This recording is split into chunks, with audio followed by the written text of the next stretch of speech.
Welcome to Mission Imperfect, the podcast about finding your own path, your own way, and embracing the imperfection of the journey. We're your hosts, life coaches, former HR professionals, and mums, Kirsty and Kathryn. We love to discuss the topics that come up time and time again for our coaching clients and which affect us all, from things like acceptance and boundaries to values and well-being and everything in between. Each episode ends with a question for you and us to reflect on. Your mission, should you choose to accept it, is to grab a cuppa and a biscuit and join us in getting lost in finding ourselves. Hello and welcome to Mission Imperfect on the 1st of January 2025. That sounds weird, doesn't it? And it's the 1st of January, so everybody is thinking about their New Year's resolutions, right? And I find that every new year I resolve not to make any resolutions. So I have absolutely no idea whether I am winning or not. What do you think, Kathryn? I totally hear you. It was so funny. We knew exactly what this episode had to be, didn't we? It's something we've spoken about before, about our sort of antipathy for New Year's resolutions. And yet there is the and yet bit, isn't there? Like, we're not totally against having some kind of, I'm going to mention the word goals here, objectives, whatever you want to call them, because as life coaches, we are obviously trying to help people reach things that they want to do, which in simple terms is a kind of goal, isn't it? And yet there's something about New Year's resolutions that I feel it's just quite arbitrary, isn't it? It's like, oh, it's January, so I will decide something. That whole thing just sounds a bit odd to me. Yes, doesn't it? And I mean, I totally agree with what you're saying, that as coaches, we're trying to help people, achieve what they want to, feel how they want to, do what they want to. And yet, I have to confess, I have a bit of an aversion to the word goal. I think maybe it's a leftover from corporate days when they were always sort of, those kind of tick box exercises and full of politics and corporate bullshit, frankly. And they never seem to have any meaning, and just got pissed off with them. And I think that's really kind of put me off, especially stick the word smart in front of it, and no, you've lost me. I am, even It though is funny. even though I totally understand the point and value of smart. Yeah, I hear you completely. It's so funny, isn't it?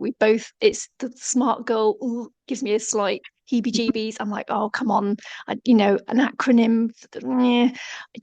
And yet it does kind of make sense to me. But I think this is where I get a bit caught out with them, I suppose, is in very specific contexts and circumstances. Yes, I can perhaps see how they might apply, but it shouldn't just be, like you said, it shouldn't be just a tick box exercise. Oh, I've set some goals. Oh, they are smart. Well done, me. What is it all in relation to? And when it comes to our lives, we know that's all quite messy and complicated and doesn't always fall into these lovely, neat, packaged up terms and things, do they? So to feel that they should do, to me, feels counterintuitive. And Yeah. I just think sometimes I like the idea of having direction and purpose. Don't get me wrong. I'm not so anti them that I would always poo-poo any kind of news resolution or goal or any time of year.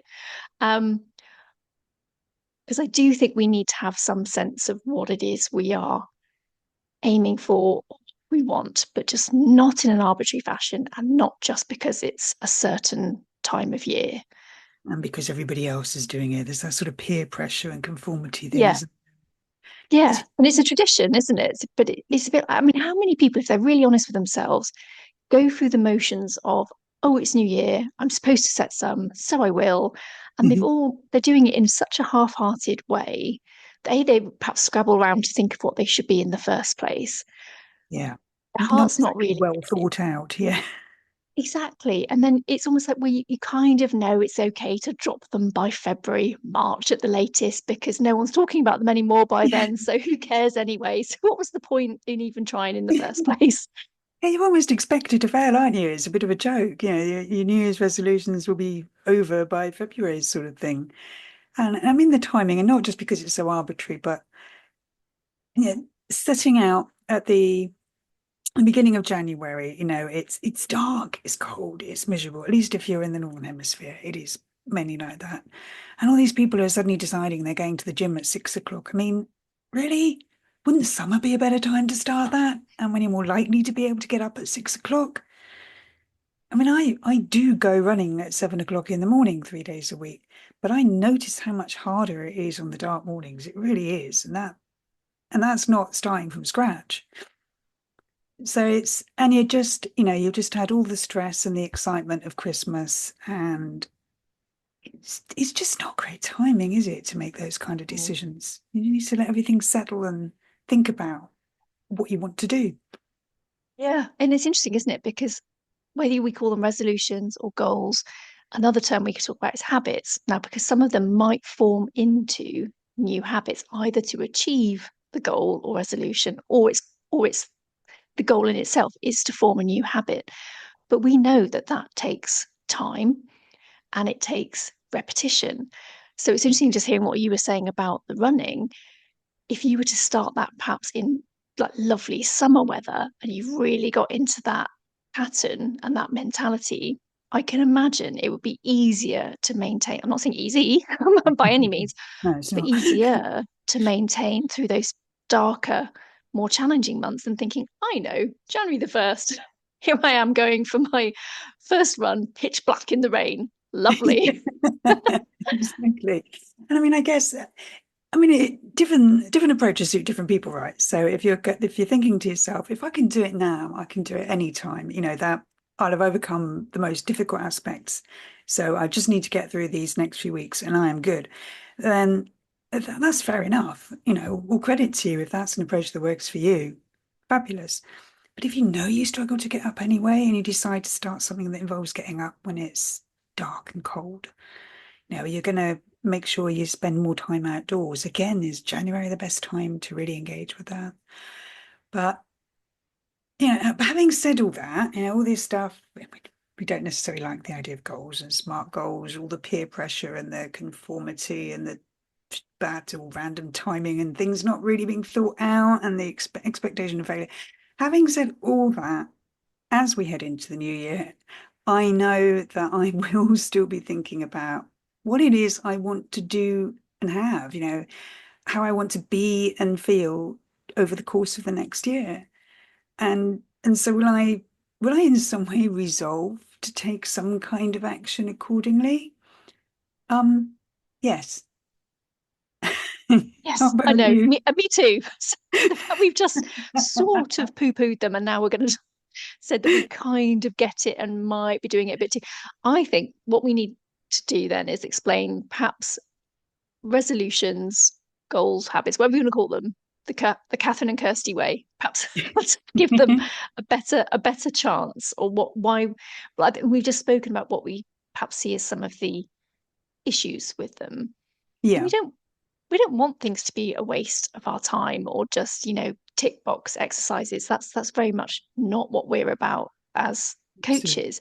So let's talk a little bit then about forming better resolutions, even from perhaps from the concept through to the execution. Let's try a little bit of that. Bearing in mind this is coming out in January, and people might be thinking, "Oh, maybe I'm going to get some tips," and they've tuned in. And we've just rubbished it. So let's try and flip No, it don't over a little bother. bit. Here's the big tip. Don't bother. Yeah, yes, yes. End of podcast. Yeah, don't bother. No, Yeah. we're joking. We're joking. Enjoy the rest of your day. It's all good.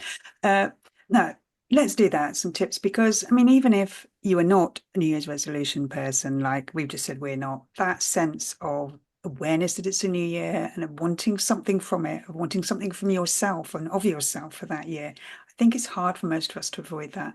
So let's have a think about how we can look to work that out, to come up with something that works for us, and not necessarily today.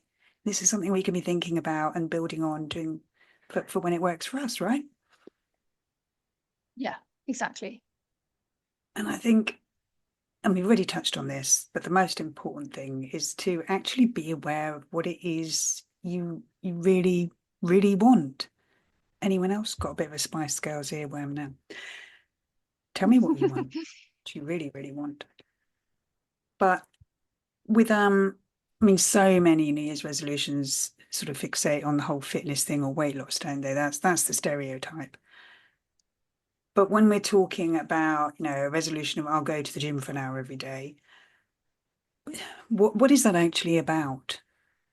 What I mean, and one tip here, given that we have stated the resolution of giving some tips, ask yourself when you come up with an idea of something you want to do, ask yourself, what will that do for me? And every time you answer the question, ask it again until you get to what it is that is really mattering to you about doing this. And you'll know when you get there. I mean, there is a 7 layers deep exercise, which just usually takes 7 goes to get there. But you will know in your heart when you've hit on the what it is that really matters to you about this, what's driving you. And so often the actions we decide to take are just a sort of, I don't know, almost a symptom of what it is that really matters, not the thing itself. Does that make any Yeah. sense? Yeah, it really does. Because I also think if you do an exercise like that, you might realize there is a better means or way of achieving what it is you really want rather than the first thing that you came up with. Because I think we often, like you said, we come up with those slightly stereotypical things of to do with health. Like I'm going to be healthy. We might say something very generic like that at the beginning of the year, partly because it's quite an easy one to come up with. But actually, when you start to unpick underneath all of that, it might be something a little bit different, and you can put something a lot more specific and relevant to you on that, rather than it Mm. sort of being something. Well, I think I should probably want this because of my age, my circumstances, my gender, whatever it might be. And I think that's probably the first way to lose interest in a New Mm. Year's Yeah. resolution, for it to fall apart when it's not a real genuine desire one for yourself. It's just a kind of loose, I probably should have this in my life. You're not really attached to it, are you? I mean, we've spoken about should in an episode. It's either been out or it's coming very soon. It's the whole And time our very travel thing for us, isn't it? yes, it's one of those words we feel quite strongly about, don't we? But yeah, you're absolutely right. If you start thinking about, and that's such a simple and powerful question, what will that do for me? And you'll realize you'll start to land on something that feels a lot more pertinent than perhaps the initial Mm. thought that came through. A lot truer to you and something that you are more likely to commit to. Mm. And also, I think some of the fitness and health kind of resolutions are probably a knee-jerk reaction to having just spent the last week or two stuffing your face and drinking too much and hardly moving. And they wear off pretty quickly, don't they? Once you've had time to digest your Christmas food, Yeah. the idea of exercise and diet becomes less appealing. Maybe that's just me. And on that note, another tip is to be realistic about the practicalities because it seems that a lot of New Year's resolutions fail because they're too extreme or they've not been properly thought out. How is going to the gym for an hour a day actually going to affect you and your family and your existing commitments and your schedule? For most of us, suddenly finding an extra hour, it's not straightforward. Mm. Many of us are leading busy lives. So if you're committing to something which takes time, where are you going to find that time? Because otherwise you're setting yourself up to fail right from the get-go, and that doesn't feel good. So if you started out going, well, I'm going to go to gym, I'm going to exercise for an hour every day. Okay, maybe saying, you know what, my resolution is 30 minutes 3 times a week. That might feel like a cop out at the start, but you're probably more likely to keep doing it if you can actually fit it in without causing havoc in the rest of your life. Yeah. It's like it doesn't have to be going from 0 to 100. What Yeah. about the markers of like 25 and 50? Because then your next step up isn't so far. And if it's going well, you're also going to feel more motivated and Mm. inclined to want to take that next step rather than think it's either 0 or it's 100. There's nothing in the middle, and I'm either going to just about make it or I'm doomed, and it's not happened at all. That's such a good point. And as you say, when you start doing it and you're succeeding, you're feeling good, and also when you're understanding the benefits to you, it might be easier to prioritize it over other things in your life to understand, where it fits in and that how it's benefiting you and the people around you. And it might be by sort of the second half of the year, you work out how to take that hour in a way that you couldn't have done on January the 1st. Mm. Yeah. Um, I was just thinking, this is interesting. We're going to mention that word smart again because this is another, I think, possible trap when it comes to resolutions. And I personally find this one really hard to work out because of that antipathy I have for smart objectives.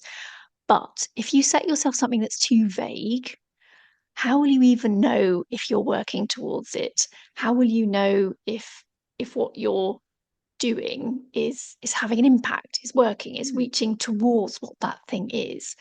And yet, as we've said, I think sometimes you can't always get something to wrap up too much into that smart objective. And yet, maybe there is some benefit of seeing, like that example that you've just given, Kirsty. You said maybe 30 minutes 3 times a week, It's that pretty smaller pretty step. That was actually relatively smart, wasn't it? But there was, sorry, Kirsty, I didn't mean to burst your bubble there by saying you set a smart objective. But you can see, but that actually fits in quite well into that realistic camp, which is so important because we don't want to, as you rightly said, just set ourselves up to fail Yeah. right from the get-go by being sort of unrealistic and unattainable.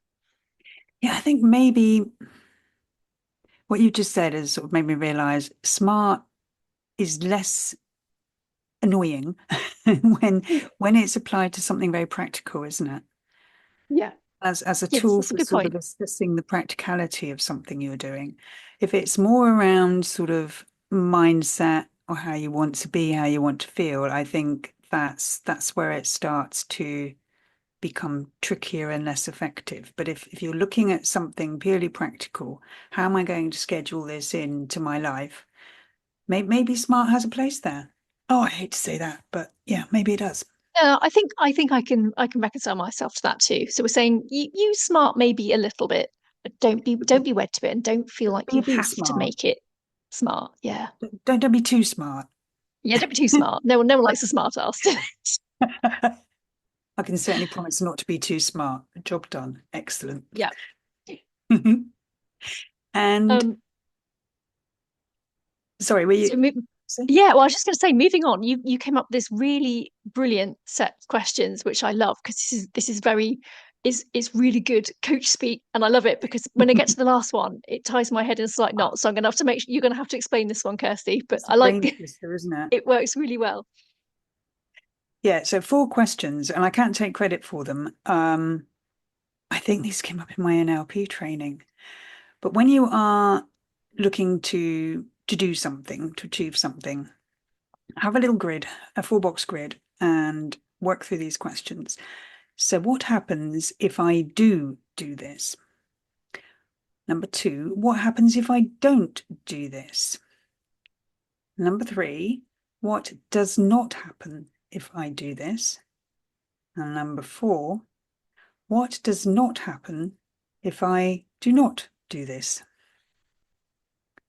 Pause to put my brain back in. Yeah, that double negative at the end completely throws me. And in a way, so yeah, I came across this in my coach training too, and I'm like, surely those second two questions, that's terrible English. Those last two questions, aren't they almost the same as the first two? But they're not quite. There No. is there is a bit of a difference, but it does take a moment to get your head around this. But again, this is just about ideas of how to really land on something that you know matters. I think that's effectively what we're looking for, isn't it? It's like, does it matter enough? What is the impact? The impact of doing, but also the impact Yeah. of not doing, because then you'll decide if it is worth it. And that's really what we want. Sometimes we need to know if our motivation is going to be there to do something, don't we? Absolutely, yeah. Is the motivation there? Do I understand? the impact of it, both positively and negatively. Mm. And so from somewhere, my brain has just thrown the phrase ecology check at me. I think it's called an ecology check. Is this what it is you want to achieve? Is it ecological for you in that how how is it affecting you and your life and the people around you? What's going to happen as a result of it, good or bad? And what's not going to happen? Is it actually going to deliver what it is you're hoping for? If you look at the list of, what happens if I do this, and you think, meh, why are you bothering? Yeah, exactly. And if you look at it and think, oh my word, I hadn't realized I'm not going to be able to spend the time with the kids. I'm not going to be able to be there at bedtime. I'm not going to be you might go, oh no, no, I don't want to do that. That's too big a cost. Yeah, it's thought provoking. And the last one I always find a real brain twister. Um, and yet I've been told it's that confusion is the best learning state because Really? it I'm not sure interrupts it the is for me, patterns. Kirsty. Well, I spent an awful lot of time confused, so I guess I would like to think I'm learning. But it when you're confused, it sort of breaks the logic patterns that you've embedded for yourself and leaves you that little bit more open to seeing things differently, is the theory. I will Maybe we leave should you. try it. See how we get on. I feel like I'm gonna have to put this to the test and see what I manage to actually come up with and put in that fourth question box. And it'd be brilliant if people at home did try this Yeah. and let us know if they managed to come up with different things for those four questions and did it help them make a decision on something. That would be really interesting to know. Perhaps we should That'd be conduct some great. kind of study, Kirsty. Well, you If see, we found some willing guinea pigs, I'm not look, sure look we what's would. just come up from being confused about that question. Yeah, I'm not sure it's a brainwave or not though, Kirsty. Not really sure. Anyway, let's move on. Let's move on to we've got a couple more Rabbit holes. tips for Yeah. everybody. And I think the next two in particular really important. And you said this, Kirsty, and I completely agree about remaining open and flexible about these things. It's not failing to think I might need to revisit this. Maybe I was too ambitious, or maybe this wasn't quite the real thing in the first place, and I'm going to have to rejig it a bit more significantly. Don't worry about that. They're not sort of set in stone. You didn't have to sort of carve them out on New Year's Day and have to, lug them around for the rest of the year. Yeah. It's, I mean, it's, if you think of it more as an experiment, the aim is to achieve a desired outcome, but maybe the way your first attempt is not the best way for you. It's not the right way for you, or maybe it doesn't deliver the right outcome. So changing course, being willing to do things differently to how you thought you were going to do them, and being open to the possibility that what you thought you wanted isn't necessarily what you did want. It might be as you make progress with it, you find yourself going, you know what? Don't know, this is all it was cracked up to be. Yeah. And you're allowed to So say that. why keep bothering? Find something Mm, else. Um, yeah. If you're setting a goal, you get to move your goalposts. They're your goalposts. Move them as much as you want. exactly. Yeah. Don't even have to tell anyone. Just do it. Absolutely. Yeah. That Yeah. way, the jumpers on the grass for the kids. Just keep shifting them about. Yeah. Yeah. Move them really narrow and hope they Yeah. don't notice. Or if tempers get a little frayed, you move them further apart to make it easier. Yeah. Yes, that's true. That's true. Very true. Um, this next one, I probably wrote this for me, Kirsty, if I'm being completely honest, because I've made no bones about this. Patience is not my strong point, but I think patience and pace can be very important when you're looking at, again, goals, resolutions, habits, whatever term you really resonate with. But because I think we can get disheartened when we don't see results. If you're trying really hard on something and you've got this goal, this outcome in mind, and it feels like your progress is really slow or non-existent, we lose heart, don't we? And it can be really hard to find the motivation to keep going. And I think we like to have markers of progress and we like to reward ourselves for these interim markers. So just for example, if the goal was something like I would love to fit back into this pair of lovely jeans that I've got, And so there you go, Healthful Ever from 1st of January on your new sort of keep fit routine.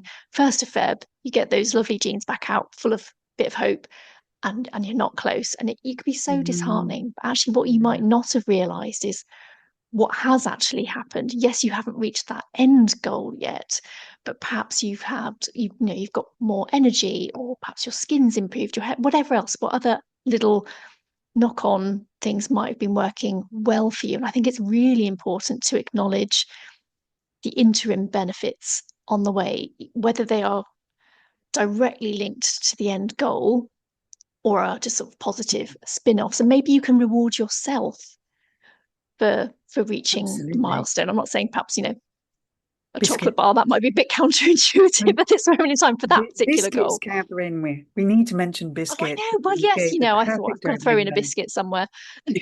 You know what, you and I, we would never, if our New Year's resolution was to give up biscuits, there's a really good example of a very, Kirsty's given me a stare as if to say, Why? no chance in hell.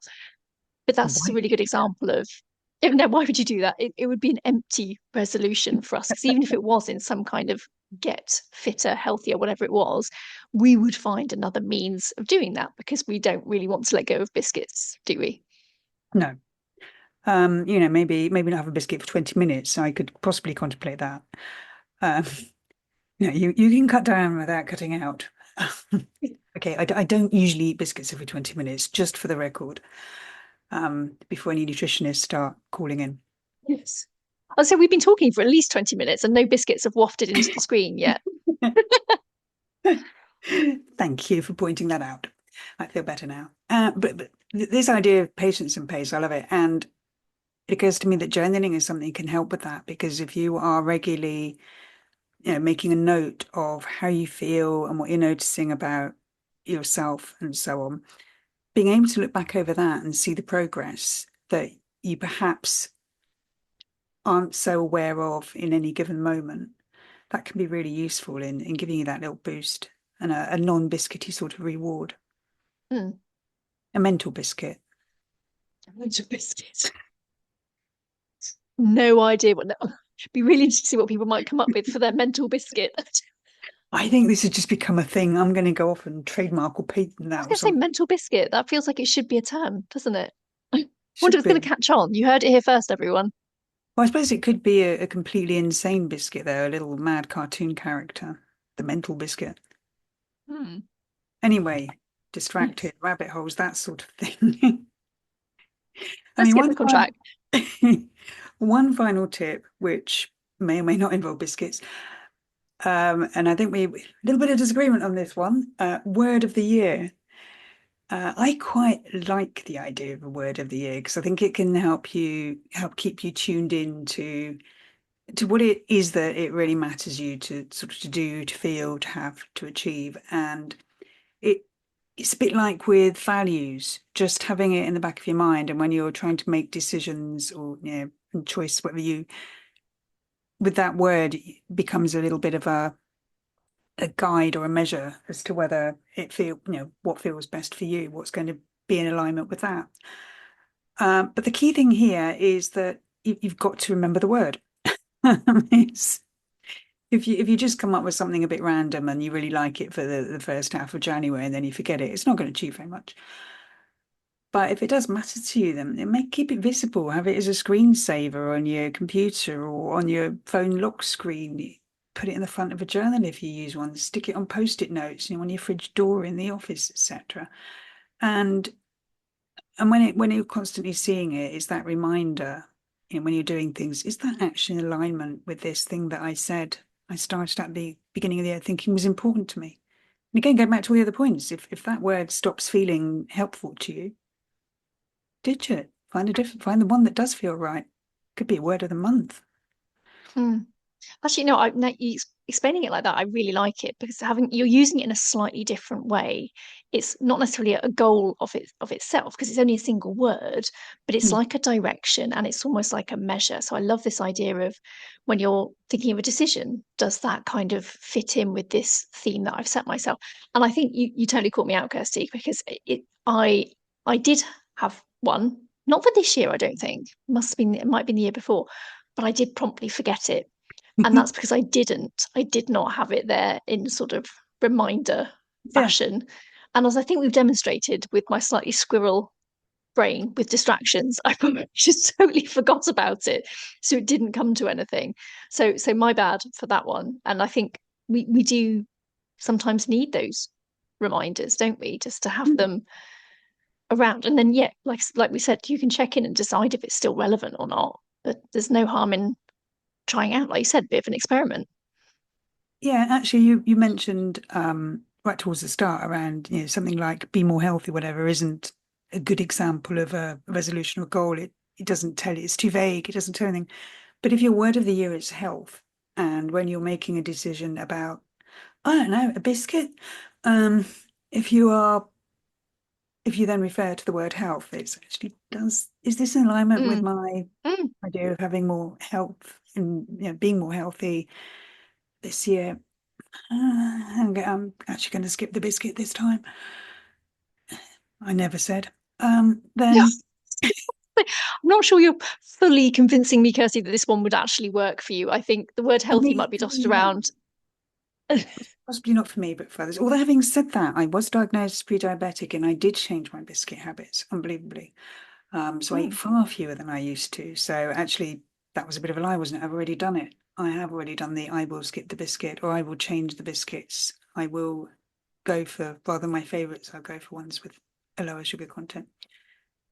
And that was very much focused on the idea I need to be healthier. It was is this in alignment with my health and where I Yeah, want to be with that? So without having a sort of specific approach in mind, that was the question that kept coming up. So yeah, how crazy that I didn't spot that before.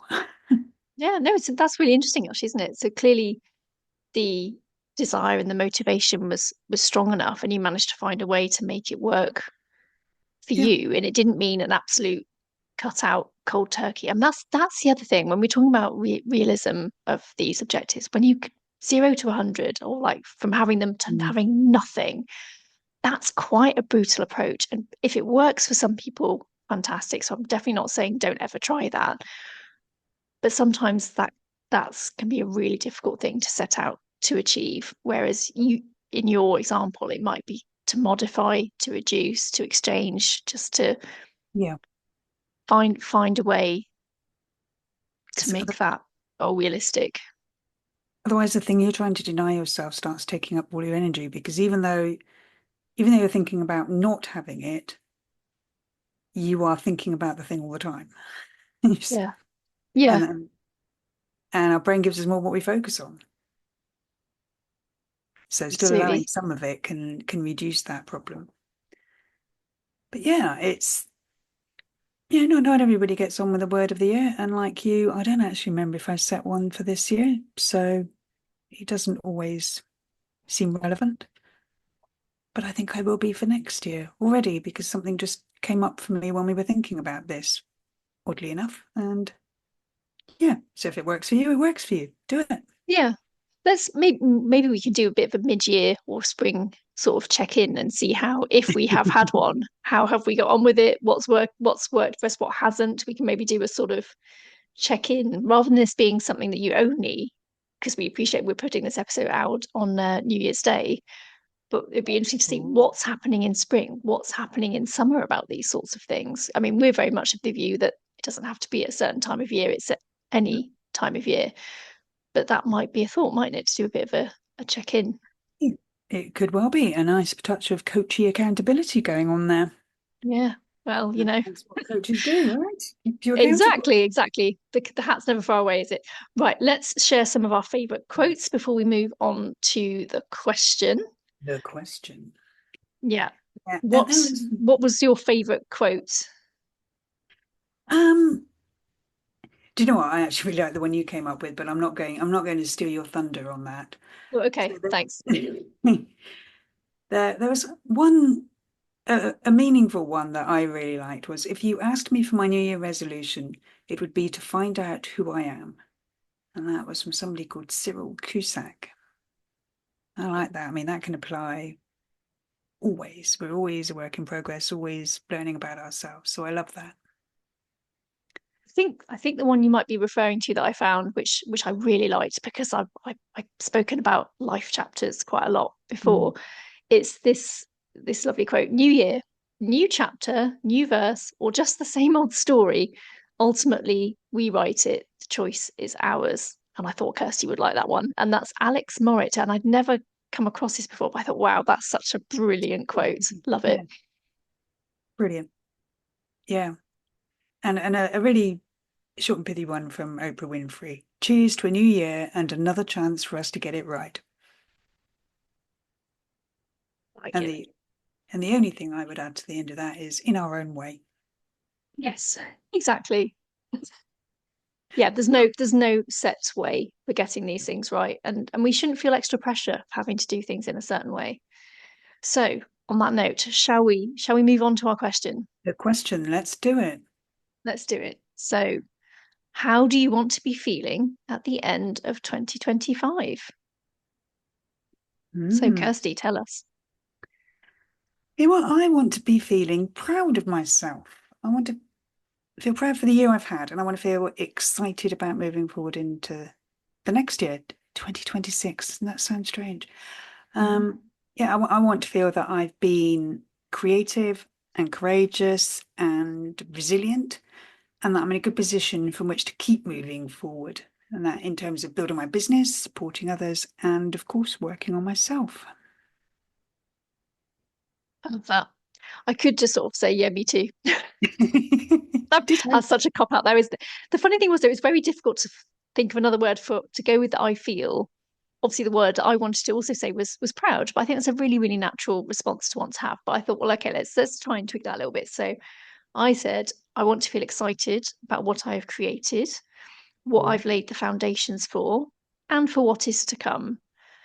But I just said, I kind of want to translate this to at any time, though, not just at a year end, a year beginning, because I think sometimes that can mean we fall into a kind of, I'll wait until this point to then make the next shift or change. Do you know what I mean? We Yeah. draw sort of future markers in the sand for, well, I'll start it at this point in time, because I think I'd like it to translate to a whole sort of year round type feeling. What am I creating, laying foundations for, and what am I trying to prepare myself for what's to come? So there Yes, we not go. That's leaving it that's all to the last minute. That's exactly.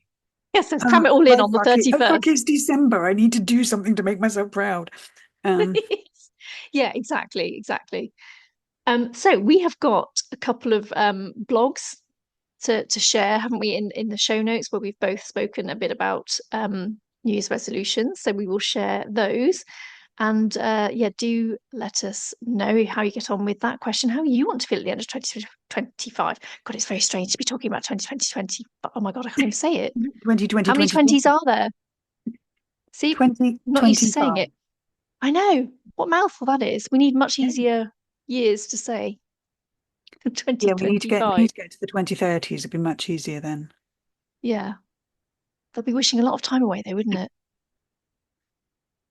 Will we still be podcasting, Kirsty, in 2030? Oh, of course we will. Of course we will. We'll have knocked Stephen Bartlett off that top spot, won't we?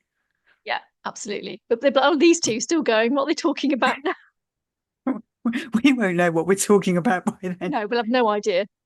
It's a bit hit and miss now. Exactly. And that's It'll what be like, makes it special. Mission imperfect. exactly. It definitely makes it imperfect. Right. So I think we should probably leave it there. Wishing everybody a very happy new year, and we'll be back soon for another episode. Thank you for listening to this week's episode of Mission Imperfect. Please visit the show notes for details on how to contact us and for any resources we may have on the topic discussed. Until next time, keep being imperfectly you. No one does it better.